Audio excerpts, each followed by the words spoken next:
don't want to look like a loser right now, but everyone saw I was better than Justin that fight, but the UFC wanted him to win. The lad smashed my eye with his finger. I had to play all of the rounds with a broken eye, which is not fair.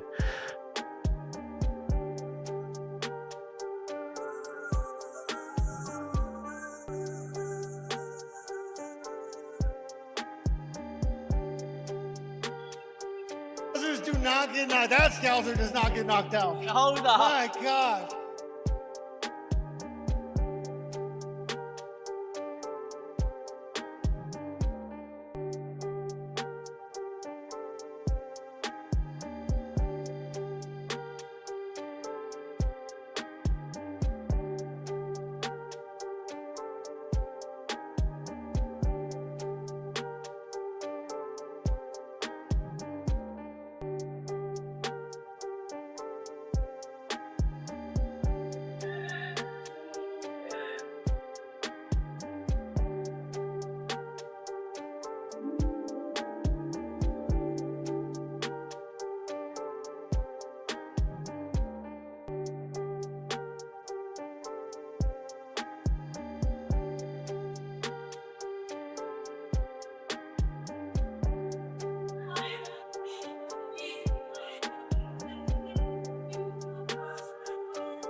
That fucker's right. Scousers do not get knocked. That Scouser does not get knocked out. I'm a Scouser. We don't get knocked out. We don't get knocked out. I take that all day. Hold on. My God. What a fucking gangster.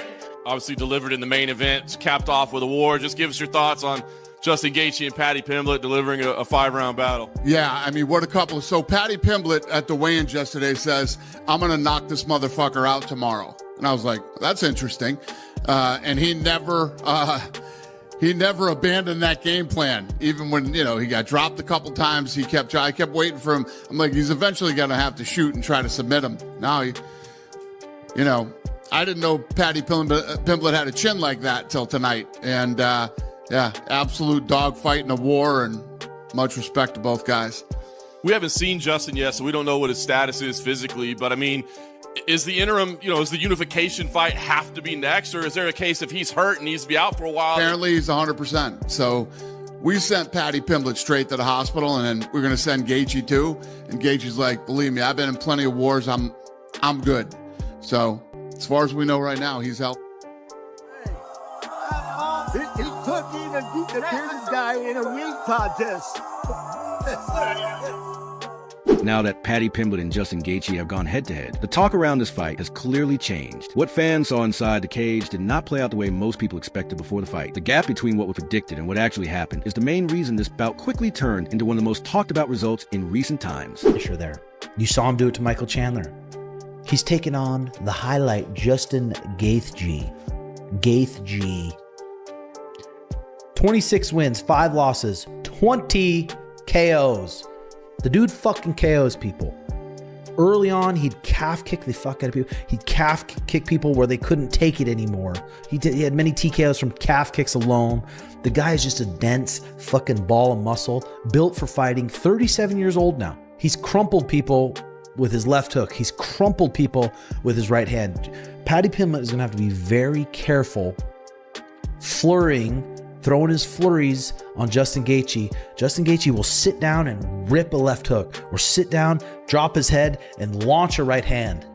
That's Justin Gaethje's ways to win. He could KO Paddy. Before the first punch was even thrown, experts were divided. Some believed Paddy Pimblett's wild movement and strong grappling could break down Justin Gaethje. Others felt Justin's calm style, power, and patience would make Paddy pay for every mistake. That split in opinion set up a fight where each moment felt like it could change the story right away. I'd love to see fucking Justin Gaethje with the title around his waist. He earned it. Justin Gaethje's fought all these fucking monsters his whole goddamn career. Edson Barbosa, Donald Cerrone, Eddie Alvarez, Dustin Poirier, Habib, Michael Chandler, Charles Oliveira, Fiziev twice, Dustin Poirier again, Max Holloway.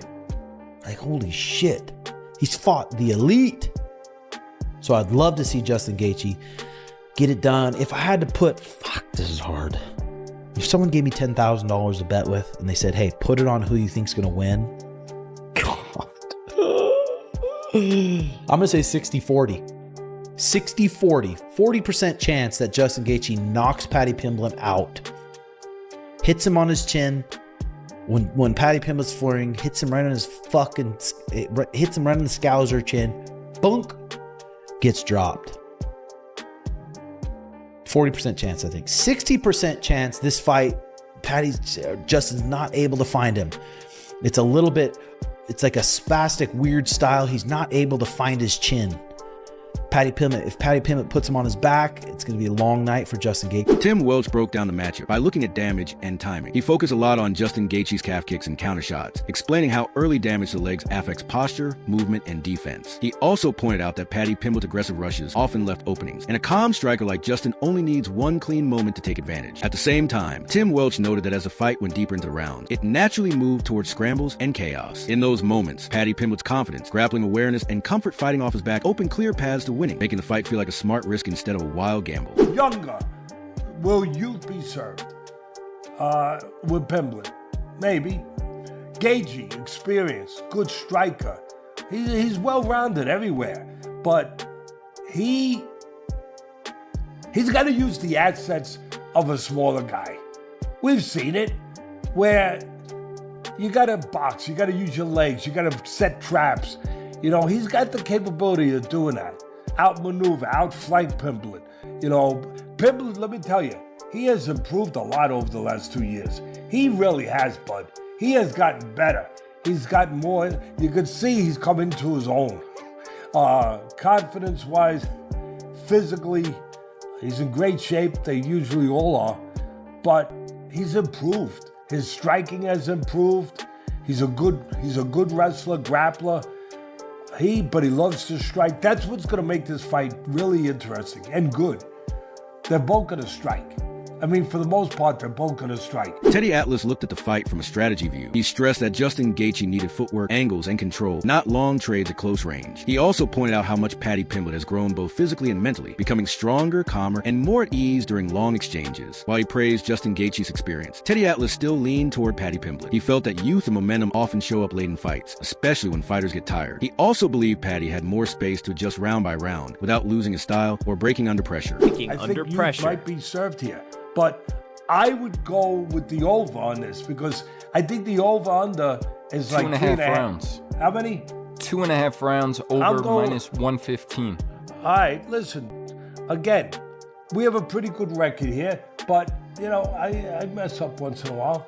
I do. That's why it's gambling. But I like the over. I mean, if Gaethje fights the perfect fight, you never know. You never know. But I know who the judges are probably favoring. Oh, did I say that? I'm sorry. There shouldn't be anything about that. It should just be about what goes on in the cage or in the ring. But I can't help myself but think about things that I see. So maybe, Gaethje would really have to do a job, I think, to get it, which he could. But I think I'd probably favor Pimblett a little bit, but at the end of the day, if I had to put my bucks down... Max Holloway summed the fight up with one hard question. Could Paddy Pimblett take Justin Gaethje's power and keep going? If Paddy could handle the damage. Max felt he had the instincts to turn bad moments into grappling control and quick swings and momentum. At the same time, Max Holloway made it clear that Justin Gaethje does not need a lot of strikes to change a fight. Every clean punch or kick has real impact. That means one perfectly timed shot to wipe away whole rounds of work before Paddy ever found any rhythm. With Paddy... because if he can eat it, I can see Paddy catching Gaethje and maybe almost like a Oliveira fight, catch Gaethje, hurt Gaethje wobble, and then get to Gaethje's back or something, maybe sub him. You know what I mean? Like Paddy is very well rounded. He out wrestled wrestlers, he out grappled grapplers. He stands with you. He doesn't care. He throws. Everybody be like his chin is in the air. He takes shots, he takes shots and he still walk forward. How long will that last? We don't know. And that's the question I had to this fight. Or what his reaction is going to be when Justin Gaethje catches him. Because Justin Gaethje punched like a truck, he kicks like a... Merab Valishvili saw the matchup as a real coin flip with two clear and tough paths. One end with Justin Gaethje breaking Paddy Pimblett through steady damage. The other happens if Paddy lasts long enough to pull the fight into grappling moments where control slowly shifts away from Justin. For Merab, the key factor was not skill alone, but pain tolerance. Both fighters have the ability to win, but only one could keep taking punishment while still thinking clearly and making smart choices as tiredness and pressure build over 5 rounds. For me, this is a flip up, bro.